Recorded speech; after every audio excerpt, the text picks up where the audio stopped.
Mesdames et messieurs, bonsoir et bienvenue dans cette nouvelle édition. À la lune de l'actualité, Madagascar bénéficie d'un appui budgétaire de 100 millions d'unités de compte émanant de la Banque africaine de développement, ou BAD. La première partie, c'est-à-dire 67 millions de dollars ou 50 millions d'unités de compte, sera utilisée pour cette année et la seconde partie sera attribuée en 2025. Le conseil d'administration de cette banque réuni hier a approuvé cette décision. L'on peut croire qu'une partie de cette aide budgétaire sera allouée au domaine de la riziculture, laquelle a été discutée entre le président de la République malagasy, Andry Rajoelina, et le président de la BAD, le docteur Akinwumi Adesina, lors de l'Assemblée générale des actionnaires de l'Africa 50, jeudi dernier, à Madagascar. Et puis la réunion du Parlement africain qui s'est tenue à Midrand en Afrique du Sud pendant 5 jours s'est terminée hier. 5 représentants de l'Assemblée nationale malgache y ont participé, notamment des députés de la Commission de la Santé et des Affaires sociales, de la Commission du genre et du bien-être, de l'enfance, de la Commission du budget et de la Commission des transports et de l'énergie. L'objectif est d'améliorer et de coordonner les points de développement qui relieront les pays africains. Les détails avec Céline Ranirlantou. Le capital humain est la première source de richesse qui garantit le développement d'un pays. C'est pourquoi les parlements africains se sont concentrés depuis lundi 16 septembre sur la mise en valeur du capital humain, notamment les enfants et les femmes en Afrique australe. Les femmes ont une grande place dans la société et il faut les mettre en valeur selon les explications du représentant de Madagascar qui a assisté à la réunion du pape à l'Assemblée nationale de Midrand qui s'est terminée hier. Lors de son allocution, lors des travaux de commission santé et sociale, le député de Béchouk a insisté sur la protection des albinos. La réunion de la commission des transports et de l'énergie s'est concentrée sur les solutions pour les entreprises africaines en matière d'approvisionnement énergétique et d'amélioration de la facilitation des coûts de transport. Le député élu Afiana Rantsou a quant à lui souligné que l'accent de la commission locale du budget a été mis sur la transparence de la gestion financière du financement. Le but, à travers la participation à cette réunion conjointe des assemblées nationales en Afrique, est d'améliorer les différents secteurs dont dépendent le développement des pays africains. Également dans les actualités, un grand carnaval s'est tenu ce jour dans le cadre de la 2e édition du festival Foire d'Analamang.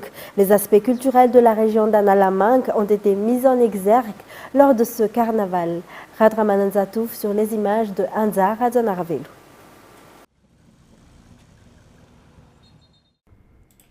Le grand carnaval a commencé à Mamassen, fait le tour du lac Anoussi et est revenu au stade Barré.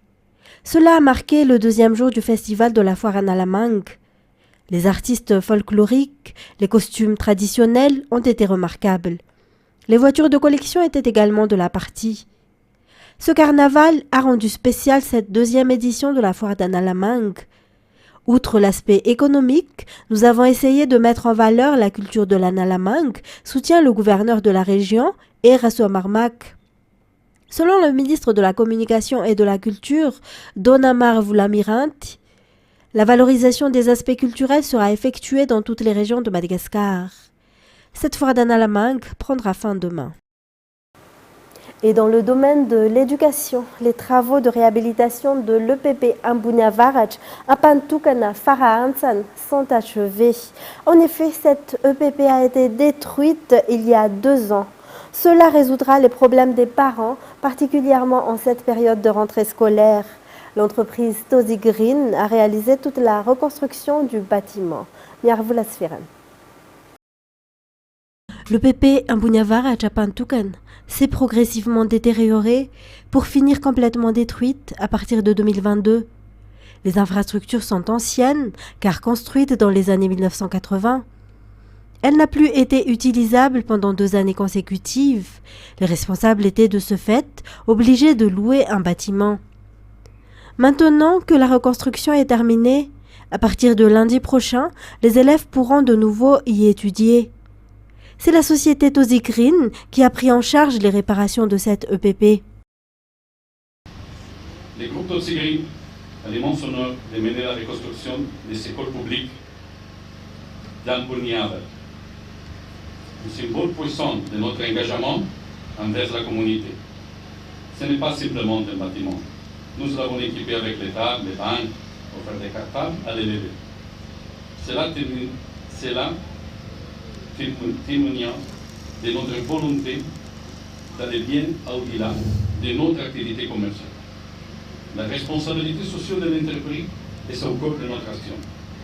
Pour nous, il ne s'agit pas simplement de paroles, mais de laisser une empreinte positive à là où nous sommes présents. Outre la rénovation du bâtiment scolaire, la société Tozzi-Green a également fait don de tables-bancs et autres équipements à l'école et aux élèves de l'EPP Ambouniava hier lors de la cérémonie d'inauguration. Et la circonscription scolaire d'Antananarive a doté de kits scolaires les élèves des 94 écoles primaires publiques de cette circonscription. Les professeurs n'étaient pas non plus oubliés. Le but étant d'alléger les difficultés des parents en cette rentrée scolaire et d'améliorer la qualité de l'éducation.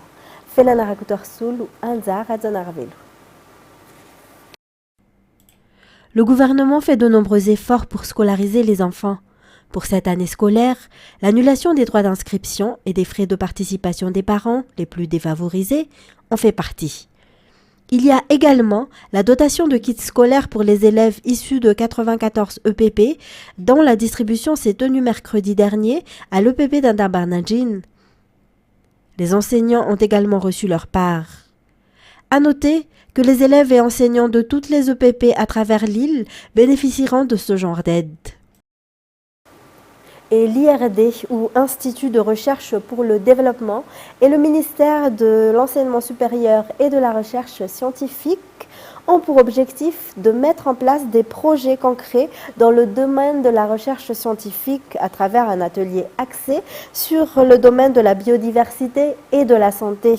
Hier s'est tenu à Anoussi l'atelier qui a été ouvert officiellement par la ministre de l'enseignement supérieur et de la recherche scientifique. Le point avec Naté Rakoutoumaf.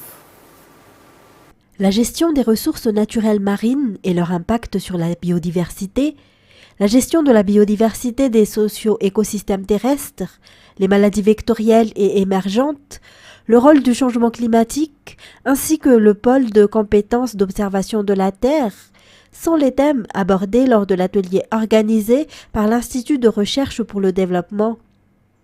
La mise en place d'un comité de pilotage stratégique et scientifique à Madagascar, ou CPSS+, a été à l'ordre du jour. Ces axes, on veut les définir avec nos partenaires malgaches pour être sûr qu'on colle bien à leurs priorités. Donc on a identifié pour cette réunion la biodiversité sous tous ses aspects, marine, terrestre, les liens avec la santé. À partir de là, on va voir un tout petit peu ce qu'il est possible de faire avec Madagascar et aux côtés de Madagascar avec les pays de la région. Donc c'est un peu l'objectif de cette réunion, c'est de concrètement essayer de voir quels sont les projets scientifiques de recherche que l'on veut mener avec nos partenaires malgaches pour les années à venir. L'objectif principal de l'atelier est de définir, en collaboration avec des scientifiques et des décideurs politiques malagasy, des projets concrets de recherche à entreprendre pour les années à venir, notamment en matière de biodiversité et de santé.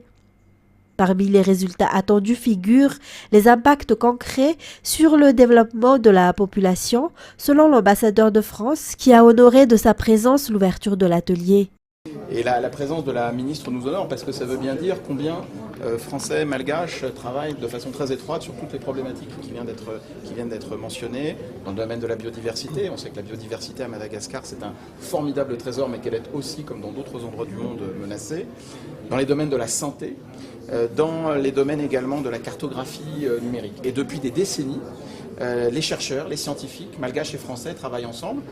D'abord font un travail académique, d'analyse des réalités auxquelles on est confronté, mais aussi font des recommandations de politique publique qui inspirent les décideurs politiques qui ensuite naturellement prennent les décisions. L'IRD a été le maître d'œuvre du projet qui a été soutenu par le ministère de l'Enseignement supérieur et de la Recherche scientifique à travers les instituts de recherche, notamment les centres de recherche nationale sur le développement ou CNRE et celle de l'océanographie ou le CNRO avec les différentes universités. Le ministre a souligné que l'IRD joue un rôle important dans la mise en œuvre de la politique générale de l'État et confirme la poursuite des travaux pour le développement d'une recherche au service de la population.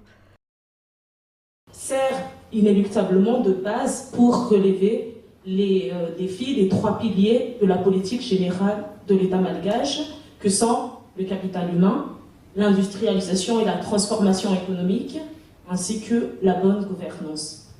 Aussi, ne pourrais-je commencer mon discours sans d'abord remercier chaleureusement l'IRD pour son soutien et son partenariat continu avec Madagascar depuis plus de 77 ans, ainsi que les efforts soutenus bien sûr des partenaires locaux et internationaux, les universités, les centres de recherche et les ONG qui sont impliqués dans les travaux de CP2S ici présents. Le CP2S, c'est une plateforme de concertation qui est cruciale pour orienter la coopération scientifique avec l'IRD.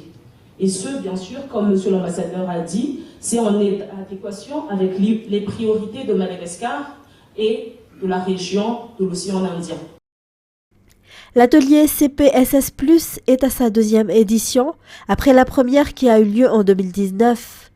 L'événement a été officiellement ouvert par la ministre de l'Enseignement supérieur et de la Recherche scientifique à Anoussi.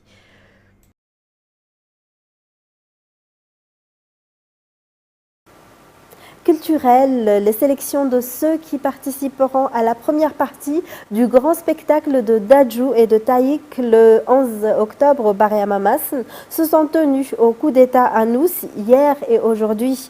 Parmi les 20 participants, 10 accéderont à la finale qui aura lieu le 28 septembre. 6 parmi les finalistes feront la première partie de ce spectacle international qu'attendent de nombreux jeunes malagasy. Nyarvulat-Sferent, Braz de Nilsson.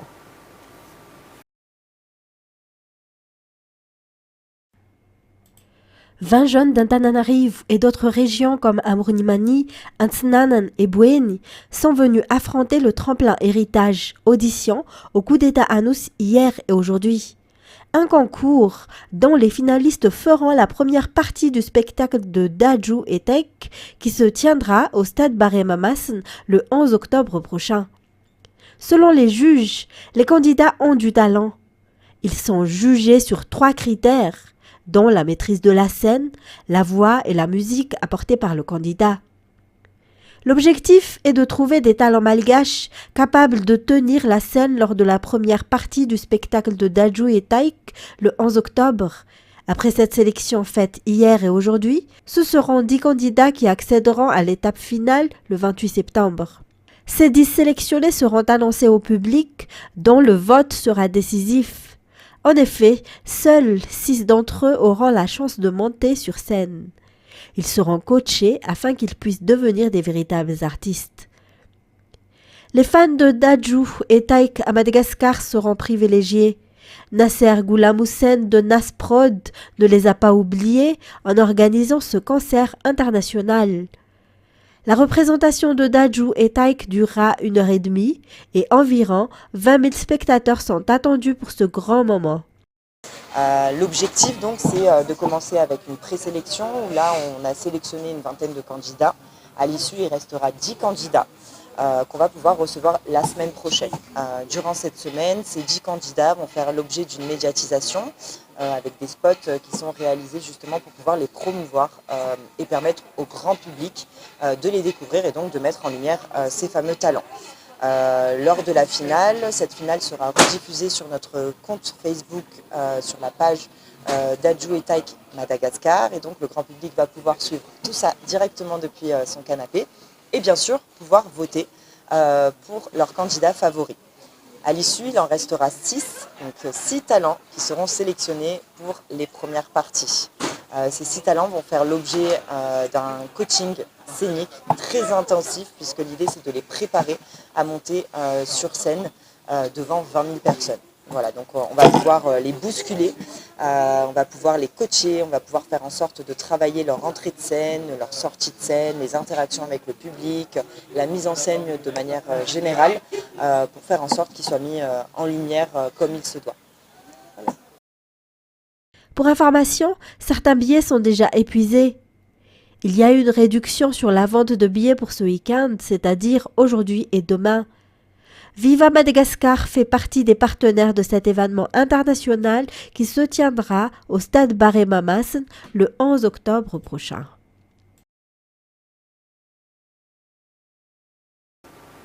L'Association des orateurs catholiques ou PICAL a sorti officiellement plus de 500 orateurs samedi dernier, après leur formation de 9 mois. L'ambassadeur de Madagascar auprès de l'UNESCO leur a remis leur certificat. Détails sur les images de Yves Janel. Au total, 511 orateurs issus de l'Association des orateurs catholiques, ou PICAL, sont officiellement sortis samedi dernier.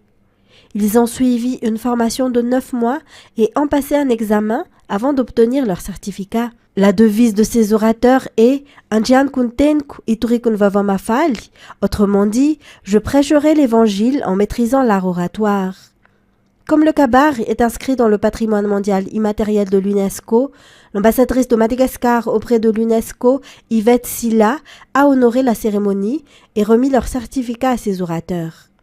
Il est important de noter que les inscriptions auprès du PICAL pour la prochaine vague est déjà ouverte.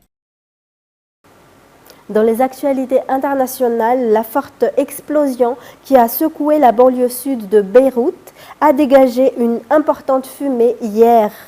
C'est la 3e fois que le quartier est touché par des frappes depuis le début des hostilités entre Israël et le mouvement chiite soutenu par l'Iran. La frappe a fait au moins 31 morts, dont 2 chefs du Hezbollah. France 24.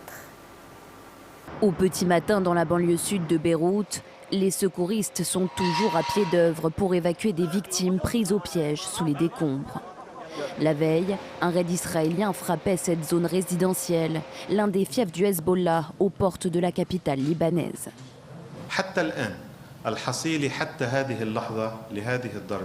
Le bilan de cette frappe s'élève pour l'instant à 31 martyrs, dont 3 enfants âgés de 6, 4 et 10 ans, ainsi que 7 femmes. Parmi eux figurent 3 Syriens. Un grand nombre de corps n'ont pas encore été identifiés.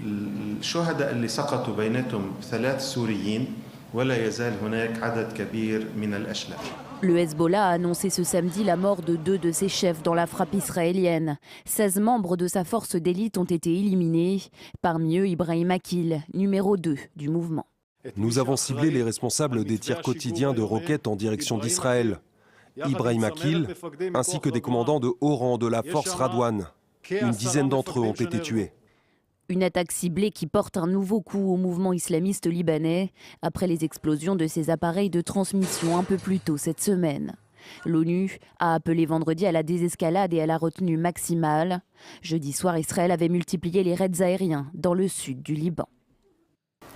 Malgré les tentatives de Kiev de détourner les forces russes de Pokrovsk avec l'incursion surprise de la région de Koursk, Moscou continue de concentrer ses efforts dans l'est de l'Ukraine où son offensive ne semble pas s'atténuer. France 24. Un à un, ces Ukrainiens prennent place à bord de ce bus.